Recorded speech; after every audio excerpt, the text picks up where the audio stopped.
these weeks, we're briefly touching back into each of the awakening factors that we've been reviewing for the past 7-8 months. And this week, we're reviewing the fifth one, which is calm, or tranquility, peace, ease, stillness, whatever word rings true for you to get that sense of what calm is. In the progression of the 7 factors, calm arises out of joy, which we spoke about last week. Grounded in mindfulness, this beautiful progression unfolds. From mindfulness, we become interested in our experience, and a sense of energy is generated from that interest, and that can give rise to joy. I loved how both Jay and Catherine spoke about joy last week and explored its various textures, anywhere from bliss to contentment, and the myriad of ways that it arises within us. When we feel joy, with the mind engaged, the heart spacious and full, calm arises. It's almost like an audible ah. A calm mind and body is healing in and of itself. It helps us to dampen our nervous systems, which are hyped up so much of the time. Accessing a sense of calm lets the energy in our system smooth out and just dissipate a little bit. Calm is also forward leaning in our practice. It gradually moves us towards states of more concentration and equanimity, so that we can more clearly see and understand the true nature of things. And calm is a gift. It's a gift to ourselves and also to those around us. Our ability to be peaceful and still creates a spaciousness inside us and a space for others that can feel like safety. It can be a haven in the midst of all of the unrest of the world. I think it's quite a wonder that we can generate this pleasant feeling, not by needing something to happen to us or around us or getting something special, but we can generate it internally. We can create a deeper happiness within us. And I really like to reflect on that. The fact that I have the ability and the capacity to create this sense of happiness for myself. And sometimes when my life feels out of control, like it's feeling a lot these days, and the world around me feels crazy, it's hard to believe. Calm feels pretty far off. I've been feeling this way a lot over these recent days. And as I talk to friends and to some of you too, I think many of us are feeling the same. So much is happening in our lives and in the world around us, and it's all happening so quickly that for myself, I find myself entangled and agitated more often than not. So when I sit down to practice, I struggle to find balance. My mind is so busy and it's flitting from one thought to another. My heart feels tight and constricted. So my entire practice becomes mostly about settling, just settling. And it's about patience and friendliness towards my racing mind. And I know this is appropriate practice for what's happening in the moment. But as I try to evoke the awakening factors, to practice with them, mindfulness itself isn't very steady. And calm can be really elusive. So, in the spirit of experimenting and strengthening my practice, I'm playing with new ways to support myself in these challenging times. Everyone who comes here to the daily sit knows that as we practice together, we begin our meditation by bringing attention to our bodies, and we ask, what do they need in order to be comfortable? And so we stretch, we loosen tensions in our muscles, and we use pillows to help support our knees and backs and shoulders. So it just came to me, how can I support my mind and my nervous system in the same way in order that it too can be as comfortable as possible? And it's been a great exploration. Sometimes I find quiet music in the background is really helpful. Or beginning to practice first thing in the morning before I've been activated by the news and phone calls and my to-do list. But what I've found to be most supportive, and this will not be a surprise to those of you that know me, is taking my practice outside into nature. There is a reason the Buddha taught us to go sit at the base of a tree and bring mindfulness to mind, because nature is such a support. As the weather is warming here in the Northeast, each morning I'm going out on my front porch to watch, listen, and feel the day begin. And the awakening factors arise naturally. Nature just invites me into mindfulness. It's not hard, and it doesn't even take much effort. I can easily rest in presence, feeling the warmth of the sun, smelling the fragrance of damp grasses. Even just a small breeze against my face is the gentlest reminder to return to presence, like a mindfulness bell. And I'm interested. Frequently, I listen to Merlin, the app that can identify birds by their calls, and it is so much fun. I can see what birds are here with me today, which warblers are moving through on their migration north. It's so engaging, and it provides some energy to me. So generally, what I do is I listen to Merlin for a bit and feel that joy and that energy. And then I put the app down and I turn my attention inward, listening to the myriad of sounds. There are so many bird calls. There's the truck in the distance, the wind passing through the just emerging leaves. It's like a symphony. And I can feel this growing sense of aliveness, which I just let wash over me. And my heart lightens with the joy of the moment. It's so simple in one way, but it's also so important.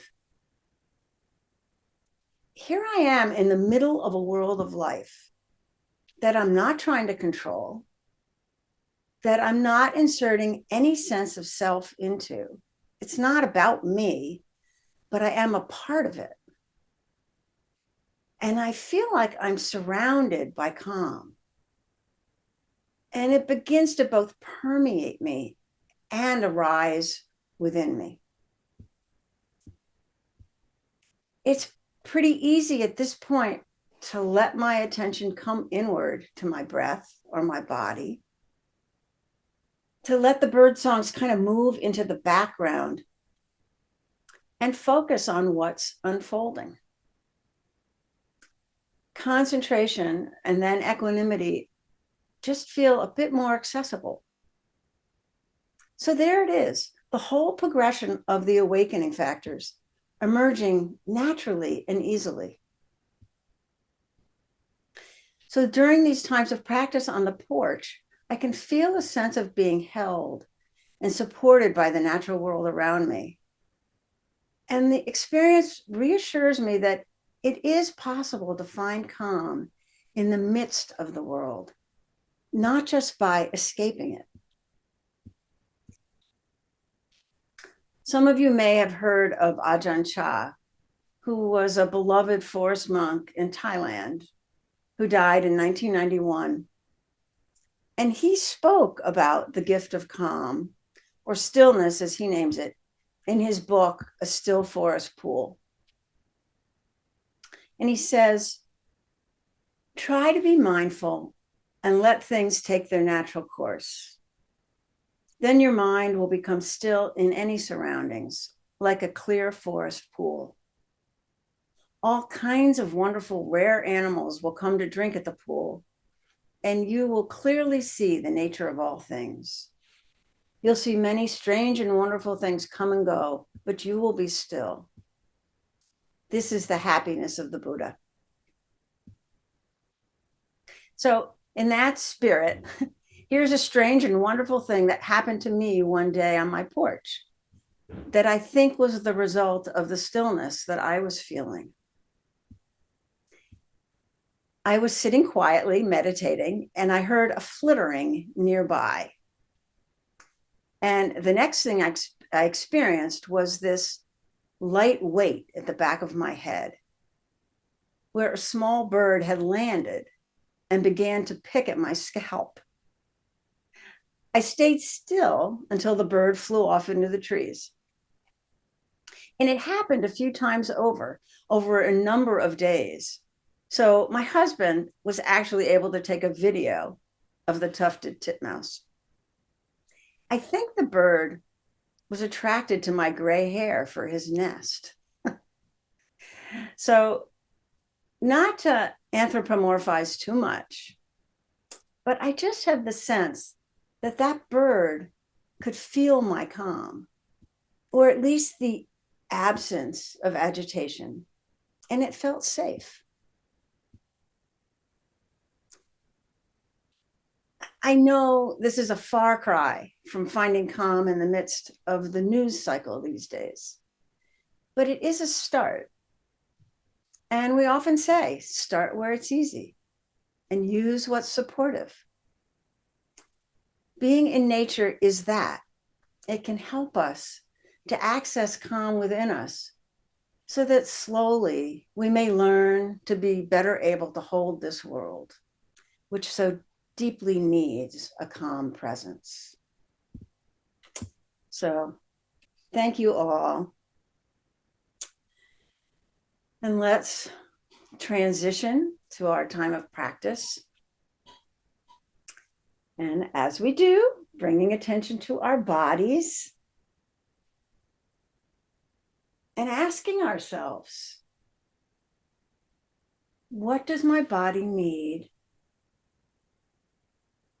to bring more comfort? How can I support myself?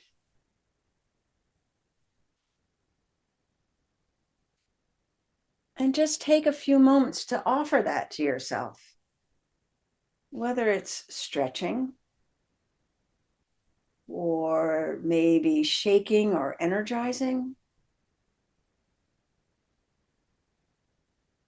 Maybe it's getting some pillows that feel good behind your back.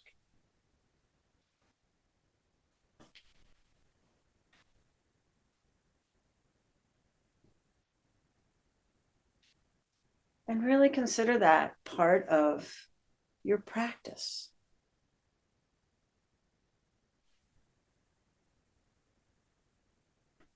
And in your own time, as that feels complete, bring yourself into a posture of relative stillness.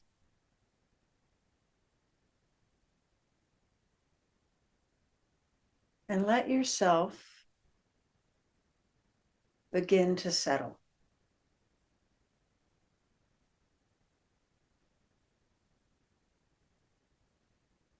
First, letting the body itself settle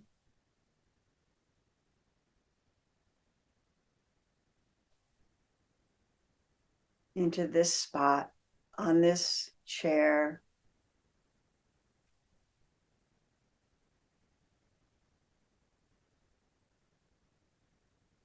Perhaps inviting your shoulders also to settle, maybe your jaw to loosen and let go a bit.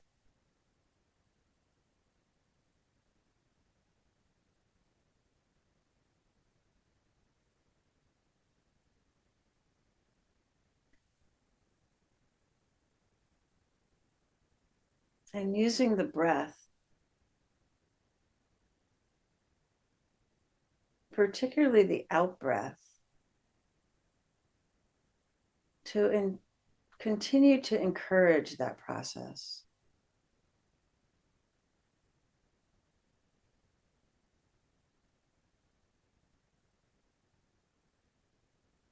Noticing that with each out breath, there's a sense of letting go.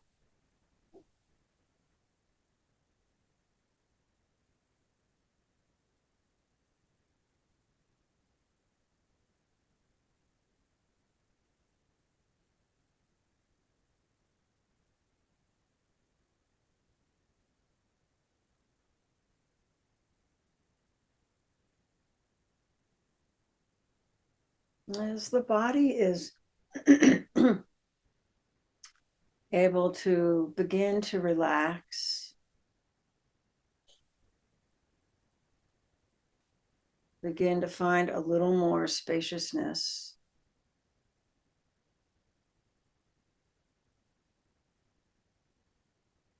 it's a bit easier to invite the mind to do the same. Excuse me. To begin to settle on what is happening in your experience right now.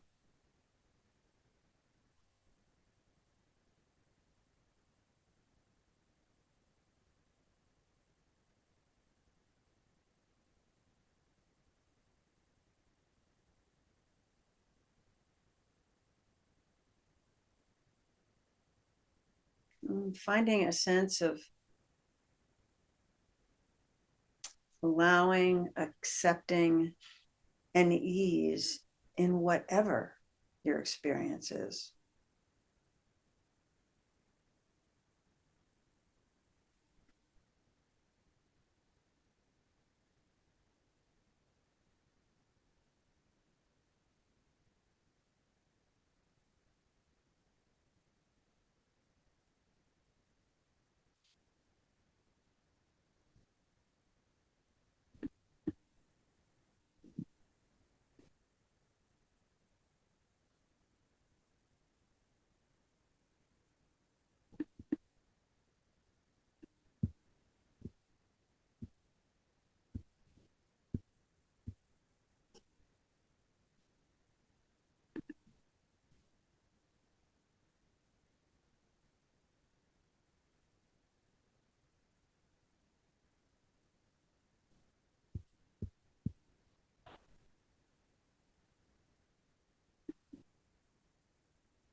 Mind as spacious as the boundless sky.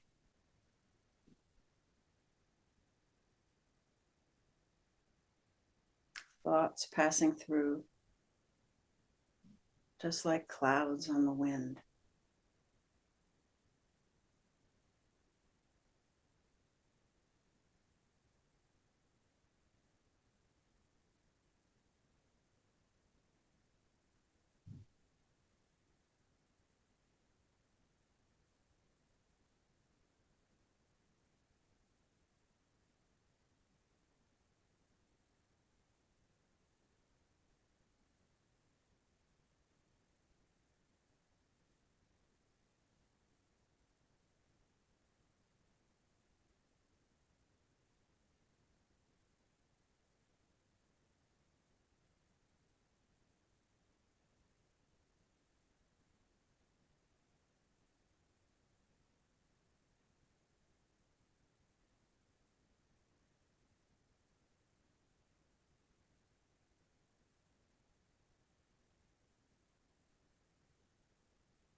Heart space feels warm and welcoming, like the spring morning sun.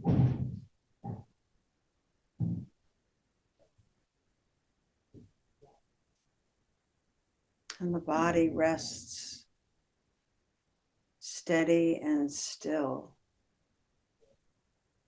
like a mountain.